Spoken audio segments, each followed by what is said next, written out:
বন্ধুরা, এটি একটি অভিশপ্ত ভবনের গল্প, যেখানে একজন সম্মানিত এবং মহৎ ব্যক্তি আত্মা বাস করে। এবং শুরুতে কিছু লোক ডিজে ব্যান্ড নিয়ে এখানে বসবাস করতে আসে, যারা এই জায়গাটিকে একটি ক্লাবে পরিণত করে তাদের ব্যবসা শুরু করতে চায়।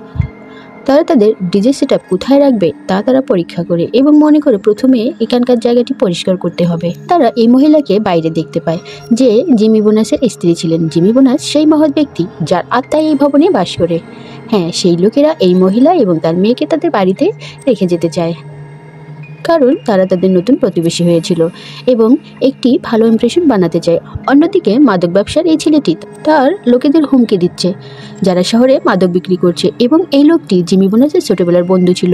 মেয়েটি ভুতুরে বিল্ডিংয়ে একটি কুকুরকে খুঁজে পায়, সে বাড়িতে নিয়ে যায় এবং মেয়েটির বাবা তার উপরে রাগ করে, কারণ সে একসময় জিমি বোনাসের বন্ধু ছিল। এবং মেয়েটির বাবা ফ্ল্যাশব্যাকগুলি মনে করতে শুরু করে, যেখানে তিনি জিমি বোনাসকে বলেছিলেন যে রাতে আমি কোথাও একটি মিটিংয়ের ব্যবস্থা করেছি, পুলিশ সেখানে থাকবে এবং এই চুক্তি হবে, তারপর আমরা সবাই ধনী হয়ে যাব।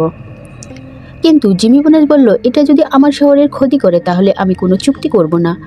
এবং তখন সেই পুলিশ লোকটির বাড়িতে এসে বলল, তোমার সন্তানকে ওই বিল্ডিংয়ে যেতে দেবে না, তাহলে সে আমাদের অনেক গোপন খবর জেনে যাবে।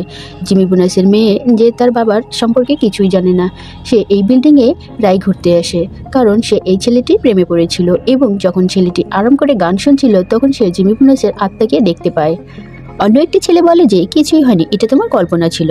পরে সেই মহিলা তার মেয়েকে ওই বিল্ডিংয়ে যেতে মানা করে আর নিজের ছবি ও বোনাসের ছবি দেখতে শুরু করে এবং তাদের ফেলে আসে সেই দিনগুলো মনে করে, যে সে মিটিংয়ের জন্য যাচ্ছিল, কিন্তু তিনি তাকে মানা করেন। এবং অন্যদিকে সে মিউজিক ব্যান্ডের লোকেরা অভিশপ্ত ভবনের একটি তালা ভেঙে একটি নতুন ঘরে যায়, যেখানে তারা দেখতে পান যে কুকুরটি মাটি খুঁড়ে জিমি বোনাসের কঙ্কালটি বাইরে আনে।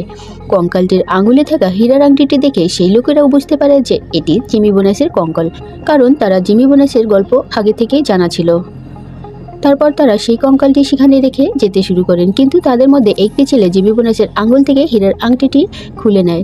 পরে এই ছেলেটি তার বাবাকে নিয়ে আসে এবং দেখায়, বলে যে বাবা দেখো, আমি এখানে আমার ব্যবসা শুরু করেছি। কিন্তু তার বাবা ছেলেকে নিষেধ করে, বলে যে এটি ভালো জায়গা নয়, এখানে থাকা উচিত নয়। তারপর তিনি সেই ব্যক্তিকে দেখেন যিনি জিমি বোনাসের দেহরক্ষী ছিলেন এবং সেই মুহূর্তে স্মরণ করেন যখন তিনি জিমি বোনাসের সাথে একটি মিটিং করেছিলেন। তিনি সেকেন্ড ম্যানকে বলে, জিমি বোনাস আমার ছেলেবেলার বন্ধু। জিমিকে বলে, আমি শুনেছি তোমার এখানে অনেক নাম চলছে এবং তোমার শহরে আমরা মাদক ব্যবসা করতে চাই। জিমি এই অফারটি প্রত্যাখ্যান করেন, কারণ সে তার শহরের মানুষের ভালো চায়। তারপর এই পুলিশ এবং এই লোকটি জিমিকে বোঝানোর চেষ্টা করে এবং তাকে হুমকিও দেয়। জিমি এখনও রাজি হয় না।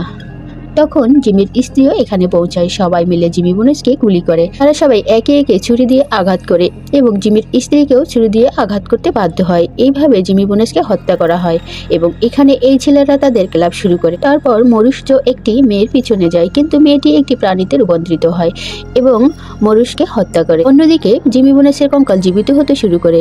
তিনি ধীরে ধীরে মানুষের রূপে ফিরে আসেন এবং পুরো ক্লাব পার্টিতে অনেক পোকা আসে আর সবাই ভয়ে পার্টি ছেড়ে পালিয়ে যায়। আর জিমি বোনাস তার হীরার আংটিটি পরেন। কিছুক্ষণের মধ্যেই পুরো ভবনটি ধ্বংস হয়ে যায়। জিমি তার স্ত্রীকে দেখে অদৃশ্য হয়ে যায় এবং জিমির স্ত্রী তার মেয়েকে বলে যে সে তোমার বাবা ছিল। অন্যদিকে জিমি বোনাস তার নিরাপত্তা প্রহরীকে হত্যা করে এবং বলে যে তুমি আমার প্রহরী, আমার সাথে তোমার মরে যাওয়া উচিত ছিল। তারপর সে মাদক ব্যবসায়ীদের দুজনকেই হত্যা করে। তারপর সে কাজ ভেঙে অন্য মাদক ব্যবসায়ীকে খারাপভাবে হত্যা করে। সে তার আত্মাকে নিজের নিয়ন্ত্রণে নেয়। এবার পুলিশ সদস্যের পালা।